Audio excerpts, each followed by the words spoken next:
লাইফে এখন মিউজিক ছাড়া কিছুই নাই, বাট দেশ তো থেমে থাকে নাই। সো আমিও বলবো যে আমিও দেশের একটা অংশ, আমিও একটা দেশ। দর্শক, কালের কণ্ঠের পর্দায় স্বাগত জানাচ্ছি। আজকে আপনাদের সাথে এমন একজন মানুষকে যুক্ত করব যিনি বাংলাদেশের সুপার ডুপার সঙ্গীত শিল্পী মিলা আপুকে। আপু, কি অবস্থা, কেমন আছেন? ভেরি গুড, বিকজ অনেকদিন পরে চিটংয়ে আসছি। চিটং আমার home town, so I am really very excited. আচ্ছা, চিটং আসলে কোথায় থাকা হয় মূলত? চিটগঙ্গে আমার বেসিক্যালি এখন যেটা হয় যে আসা হয় বেসিক্যালি কাজের জন্য, শো থাকলে বেশি আসা হয়।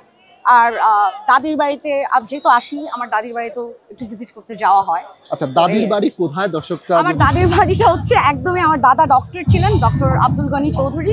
চিটং কলেজের একদম পূর্ব গেটের সাথে লাগানো গণিকুঞ্জ ইজ আমাদের বাড়ি। এটা আমি শিওর সবাই চিনবে। আপাতত কি কি নিয়ে সময় দেওয়া হচ্ছে, মানে কোথায় সময় দেওয়া হচ্ছে? আপাতত আমি ফুল অন ইন মিউজিক, একদমই পুরোপুরি আমার লাইফে এখন মিউজিক ছাড়া কিছুই নাই। সো আবারও গান করতেছি, আবারও কনসার্টস করতেছি। That's the thing. চিটং আসলে কি কি করা হয়, মানে কোথায় কোথায় যাওয়া হয়? চিটংয়ে আসলে আমি সবচেয়ে বেশি যেটা করি, আমি অনেক বেশি বাখের খনি নিয়ে যাই। মিষ্টি বাখের খনি আমাদের যেটা বলে, ভিজা, মানে যেটাকে আমরা একটু ভিজা ভিজা বাখের খনিটা, ওইটা আমি ডেফিনেটলি নিয়ে যাই। এখন কি বেশি কনসার্টে সময় দেওয়া হচ্ছে কিনা? ডেফিনেটলি আমি কনসার্টই, আমি 3-4 দিন ধরে কনসার্টেই। আমি কুমিল্লা থেকে আসলাম, গতকালকে শো করে এখানে আসলাম। এখান থেকে আবার আরেক জায়গায় শো করতে যাবো চিটংয়ে। আগামী দিনে কি কি প্ল্যান, মানে কি কি করবেন বা কি পরিকল্পনা?